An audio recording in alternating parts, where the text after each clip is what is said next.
So hello student, welcome back to the channel again. तो इस video में हम कवर करेंगे क्लास 11 का चैप्टर 12 जो कि हमारा है 3D ज्योमेट्री।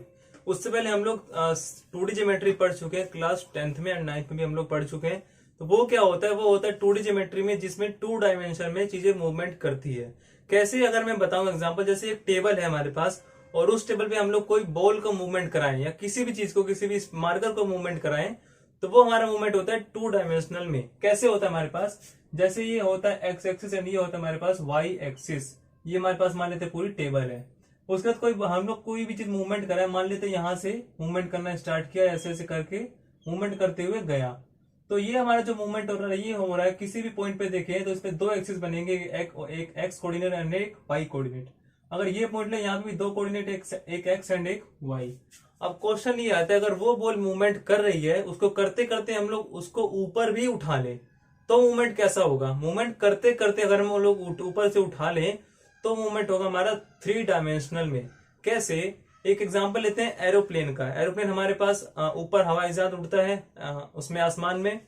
तो वो जो मूवमेंट करता है वो X axis and Y axis में तो करता ही है, लेकिन साथ साथ जेड एक्सिस में भी करता है, क्योंकि वो एक ऊंचाई पे उड़ता है।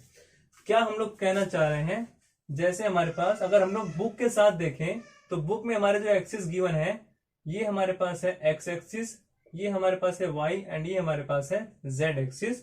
अभी तक हम लोगों ने सिर्फ इतना पढ़ा था, वाई और जेड या एक्स एंड वाई। अब हमारे पास एक्स वाई जेड तीनों एक्सिस है। इस एक्स के अगर हम लोग ऑपोजिट में जाएं तो जो बैक साइड बनेगा ये हमारे पास बनेगा माइनस एक्स एक्सिस।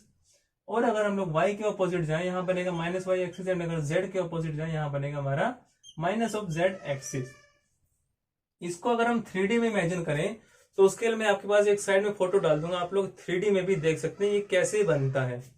और एक चीज आती है हमारे पास, अगर हम लोग 2 डायमेंशनल में ही देखें एक्स एंड वाई में, तो उसमें जो क्वाड्रेंट बनते हैं, यहाँ माइनस वाई एंड यहाँ माइनस एक्स, तो जो क्वाड्रेंट बनते हैं वो बनते हैं 4, first second third and fourth. और अगर हम लोग 3D में जाएं तो इसमें जो क्वाड्रेंट क्वाड्रेंट तो इसमें पहली बात नाम ही नहीं रहता, क्वाड्रेंट होता है 4 को। क्वाड्रेंट कहते हैं हम लोग 4 को। इसमें हमारे पास बनेंगे 8 बॉक्सेस, बनेंगे 8 बॉक्सेस।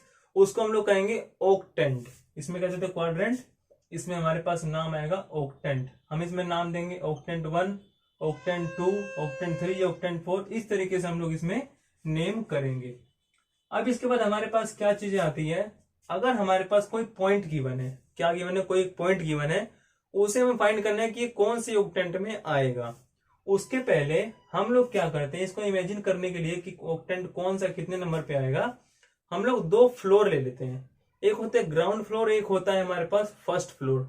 तो जो ग्राउंड फ्लोर होता है वहां पे हम लोग 1 2 3 4 नंबरिंग देते हैं। उसी तरीके से ऊपर हम लोग फर्स्ट फ्लोर पे नंबरिंग देखते हैं। इसके लिए मैं आपके पास एक साइड में डायग्राम बना दूंगा, आप लोग वहां से अच्छे से समझ सकते हैं। अब क्वेश्चन ये आता है, ये ऑक्टेंट भी हो गया, ये 3D ज्योमेट्री भी हमने समझ ली। इससे रिलेटेड क्वेश्चन कैसे आएंगे, तो इससे रिलेटेड सबसे पहले जो क्वेश्चन आता है हमारे पास आता है, अगर हमारे पास एक पॉइंट गिवन रहेगा जैसे 2, 3 एंड माइनस ऑफ 5, हमें ये बताना होगा ये कौन से ऑक्टेंट में आएगा। अब ये ऑक्टेंट कौन से में आएगा, जैसे एक्स हमारे पास प्लस है, ये एक्स कोऑर्डिनेट है, ये वाई कोऑर्डिनेट है एंड ये जेड कोऑर्डिनेट है। तो एक्स इसमें पॉजिटिव है, एक्स है हमारे पास 2, मतलब हमारे पास क्वाड्रेंट कौन सा बन गया, राइट साइड में ऊपर वाला क्वाड्रेंट बन गया। y हमारे पास है 3, मतलब y भी पॉजिटिव है एंड z हमारे पास क्या है माइनस ऑफ 5। ये पूरा खेल आपका इमेजिनेशन वाला खेल है। ये आपका बनेगा क्वाड्रेंट, एक क्वाड्रेंट बनेगा इधर, एक क्वाड्रेंट बनेगा उसके पीछे, जिसमें हमारे पास माइनस एक्स होगा और थर्ड इधर, फोर्थ आगे, जिसमें x और z पॉजिटिव है तो इसमें नहीं बनेगा। ये बनेगा हमारे पास करीब x positive, y positive and z negative बनेगा क्वाड्रेंट। कुछ ये वाला हमारे पास क्वाड्रेंट बनेगा, जो कि राइट साइड थोड़ा नीचे वाला क्वाड्रेंट बनेगा, मैं वहां पे फोटो डाल दूंगा।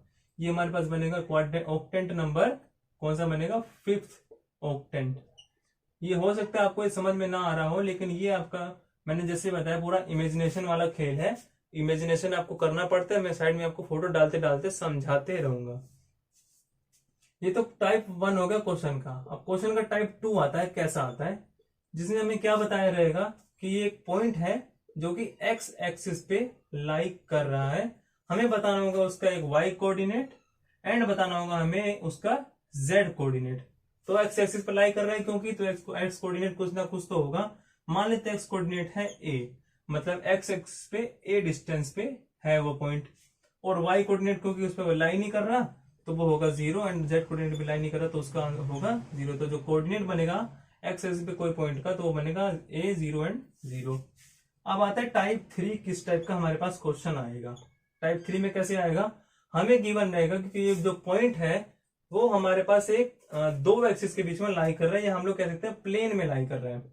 मान लेते हैं कोई एक पॉइंट है जो एक्स वाई प्लेन में लाई कर रहा है, हमें बताना होगा उसका जेड कोऑर्डिनेट। क्या बताना होगा, जेड कोऑर्डिनेट। अब अगर कोई प्लेन है एक्स वाई कोऑर्डिनेट में लाई कर रहा है, मतलब एक्स वाई कोऑर्डिनेट इस वाले कोऑर्डिनेट में लाई कर रहा है, तो उसमें वाई कोऑर्डिनेट जेड कोऑर्डिनेट कितना होगा, क्योंकि वो जेड से तो ऊपर जा नहीं रहा, इसलिए जेड कोऑर्डिनेट भी इसमें क्या होगा, 0 होगा। और अगर जब पॉइंट बनाए तो वो बनेगा एक्स वाई एंड 0। तो ये कुछ हमारे पास 3 टाइप के क्वेश्चंस है जो हमारे पास 3D में नॉर्मली आते हैं। इसके बाद हम पढ़ेंगे distance formula and section formula, जो हमने 2D में भी पढ़ा था। तो अब आता है हमारे पास अगला टॉपिक, क्या आता है हमारे पास, डिस्टेंस फॉर्मूला। डिस्टेंस फॉर्मूला हम लोग ने 2D में क्या पढ़ा था, अगर एक पॉइंट P है एक्स वाई कोऑर्डिनेट का, एंड पॉइंट हमारे पास Q है Z इंटू में Z नहीं ए बी कोऑर्डिनेट रख लेते हैं, ए एंड बी कोऑर्डिनेट का, इसके बीच का डिस्टेंस निकालने तो जो पी क्यू हमारे पास होता है वो होता है a माइनस एक्स का होल स्क्वायर प्लस में होता है b माइनस वाई का होल स्क्वायर। ये एक्स वाई कोऑर्डिनेट में था हमारे पास। अब क्योंकि हम पढ़ रहे हैं 3D, एंड 3D में हमारे पास 3 कोऑर्डिनेट होते हैं एक्स वाई एंड हमारे पास होता है z। तो कैसे होगा हमारे पास, मान लेते हैं एक पॉइंट P है x1 y1 एंड z1 है इसके कोऑर्डिनेट, एंड पॉइंट Q हमारे पास है, उसके कोऑर्डिनेट हमारे पास है x2 y2 एंड z2। इन दोनों के बीच की डिस्टेंस निकालनी है। तो क्या हमारे पास होगा, सिंपल x2 माइनस x1 का होल स्क्वायर प्लस में y2 माइनस y1 का होल स्क्वायर प्लस में z2 माइनस z1 का होल स्क्वायर। ये हमारे पास सिंपल एक चीज ऐड हुई है 2D से, एक चीज हमारे पास ऐड हुई है 3D में। और हम लोग अगर इससे क्वेश्चंस की बात करें तो हमारे पास इसमें भी 3 टाइप के क्वेश्चंस बनते हैं। जो पहला टाइप क्वेश्चन है उसमें हमारे पास डायरेक्टली पॉइंट्स दिए रहेंगे, मान लेते पॉइंट है हमारे पास 1 2 3 एंड पॉइंट Q हमारे पास है 3 4 एंड 5। इन दोनों के बीच की डिस्टेंस निकालनी है। तो सिंपल निकालेंगे डिस्टेंस कैसे, 3 माइनस 1 का मतलब 2 का होल स्क्वायर प्लस में 4 माइनस 2 2 का होल स्क्वायर एंड प्लस में 5 माइनस 3 2 का होल स्क्वायर। अगेन इसको सोल्व करेंगे हमारे पास डिस्टेंस आ जाएगी। दूसरा टाइप जो बनता है हमारे पास क्वेश्चंस का, वो बनता है हमारे पास 3 पॉइंट दिए रहेंगे, मान लेते हैं P अगेन है यही वाला, Q यही वाला गिवन है, एक पॉइंट दिया रहेगा R, उसका मान लेते हैं 2 3 एंड 5 है, और 3 पॉइंट्स गिवन रहेंगे हमारे पास। हमको बताना होगा कि प्रूव करो कि ये PQR जो लाइन बनेगी वो कोलिनियर लाइन होगी। मतलब क्या हुआ कि जो PQR पॉइंट्स होंगे, PQR ये हमारे पॉइंट्स होंगे जो एक ही लाइन पे लाइक करेंगे। इसको कैसे सॉल्व करेंगे डिस्टेंस फॉर्मूला से, तो हम क्या करेंगे, पहले डिस्टेंस निकालेंगे PQ की, निकाल लिया, उसके बाद हम QR की डिस्टेंस निकालेंगे, फिर हम लोग निकालेंगे PR की डिस्टेंस।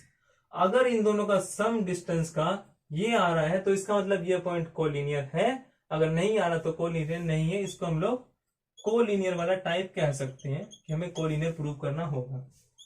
थर्ड टाइप क्वेश्चन की मैं बात करूं तो उसमें क्या आएगा, इसमें हमें क्या गिवन रहेगा, 3 पॉइंट होंगे, अगेन PQR मान लेते हैं, और उस पॉइंट को हमें ये बताना होगा कि ये पॉइंट प्रूव करो कि एक आइसोसेलेस ट्रायंगल के वर्टिसेस हैं।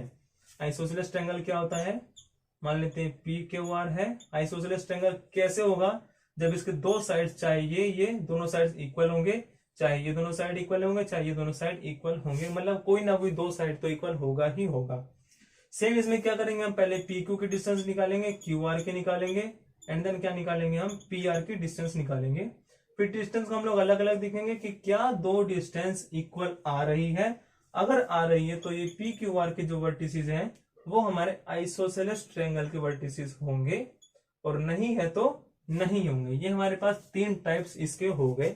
आगे हम लोग पढ़ेंगे डिस्टेंस फॉर्मूला, तो हम लोग देख लिया, आगे हम सेक्शन फॉर्मूला के टाइप्स और उसके क्वेश्चंस पढ़ेंगे। तो बात है हमारा सबसे लास्ट टॉपिक जो कि हमारा है सेक्शन फॉर्मूला। सेक्शन फॉर्मूला हम लोग पिछले टॉपिक में पढ़ चुके हैं, जो कि हमारा 2D में हम लोग पढ़ चुके हैं। अब हम लोग इसी चीज को 3D में भी देखेंगे कि इस 3D में क्या अलग होता है। 3D में क्या होता है, हमारे पास जैसे कि 3 डायमेंशन आ जाती है, X Y and Z, and 2D में हमारे पास सिर्फ एक्स एंड वाई होता है। तो 2D में हमारे पास सेक्शन फॉर्मूला क्या होता है, जैसे हमारे पास x एंड y हो एंड यहाँ पे हमारे पास x2 एंड y2 हो और ये रेशियो डिवाइड कर रहा है m/n में, तो ये हमारे पास सिर्फ 2 कोऑर्डिनेट्स में मल्टीप्लाई होता है। इसमें हम लोग क्या करेंगे, थर्ड कोऑर्डिनेट को भी ऐड करेंगे। तो क्या करेंगे, इसमें एक और चीज आती है, 2 सेक्शन फॉर्मूले होते हैं। कैसे होते हैं, एक होता है इंटरनली वाला, इंटरनली होता है, एंड एक होता है हमारे पास एक्सटर्नली। अब ये दोनों है क्या चीज, इन दोनों में क्या क्या फर्क है, हम लोग पहले ये देखते हैं। इंटरनली क्या होता है, मान लेते 2 पॉइंट है P एंड Q और जो रेशियो डिवाइड कर रहा है उस पॉइंट को हम लोग मान लेते हैं R, D रेशियो M/n। तो ये जो R है ये डिवाइड कर रहा है PQ लाइन को, और ये जो R लाई कर रहा है ये दोनों लाइन के बीच में लाई कर रहा है, इसलिए हम लोग इसको कहेंगे इंटरनली डिवाइड कर रहा है, इंटरनली डिवाइड कर रहा है।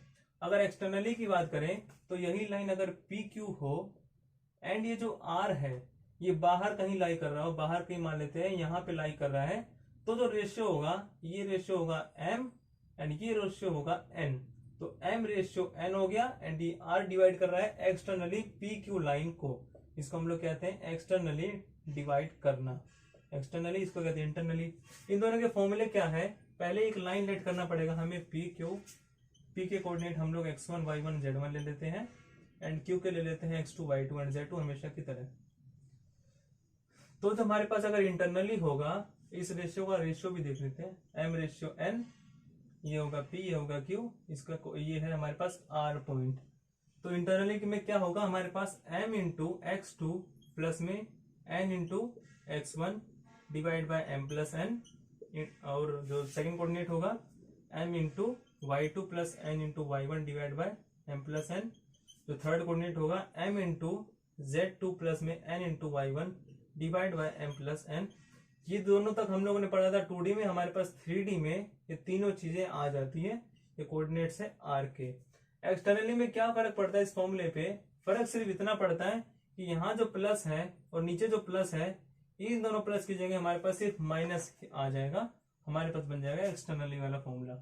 तो mx2 minus nx1 divide by m minus n, और जो दूसरा बनेगा my2 minus ny1 divide by m minus n, and जो थर्ड बनेगा वो बनेगा हमारे पास mz2 minus nz1 divide by m minus n, same उसकी तरह। तो इससे रिलेटेड क्वेश्चन कैसे आता है पहले ये देखते हैं। क्वेश्चन क्या आता है हमारे पास, क्वेश्चन 2 टाइप के आते हैं।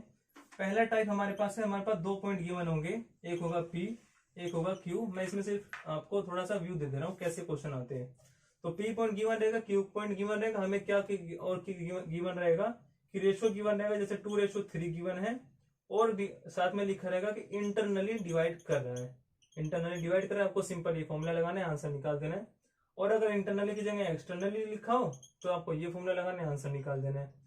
दूसरा टाइप देखो, दूसरा टाइप क्या है, दूसरे टाइप में आपको एक प्लेन डिवाइड करेगा किसी 2 पॉइंट को। ये पॉइंट है P एंड ये पॉइंट है Q, यहाँ पे एक प्लेन इसको डिवाइड करेगा। ये प्लेन कैसे डिवाइड करेगा, मान लेते हैं ये प्लेन है YZ, तो इसका कोऑर्डिनेट होगा x कोऑर्डिनेट 0, और हमारे पास प्लेन अगर है ZX तो इसका y का कोऑर्डिनेट होगा 0। इसी तरीके से हम लोग क्या करेंगे, इसका कोऑर्डिनेट्स निकालेंगे, जैसे R है और प्लेन है YZ, तो मतलब इसका x कोऑर्डिनेट 0 होगा, तो 0 y एंड z ये बन गए R के कोऑर्डिनेट्स। P के हमारे पास गिवन होंगे, Q के हमारे पास गिवन होंगे। हमें क्या करना होगा, 0 इक्वल टू करना होगा और इसके कोऑर्डिनेट से मल्टीप्लाई करके फॉर्मूला लगाएंगे। लेफ्ट हैंड साइड 0 रहेगा, आपको m एंड n की वैल्यू सिंपली आप लोग निकाल सकते हैं। मैंने थोड़ा सा व्यू दे दिया कैसे कैसे क्वेश्चन इसमें आते हैं। तो यहाँ पे हमारा चैप्टर होता है खत्म। So thank you so much for watching the video. अगर आपको कोई डाउट है या कोई क्वेश्चन पे आप लोगों को समझ नहीं आ रहा, आप लोग कमेंट सेक्शन में क्वेश्चन नंबर डाल के पूछ सकते हैं। Thank you so much for watching the video and जय हिंद।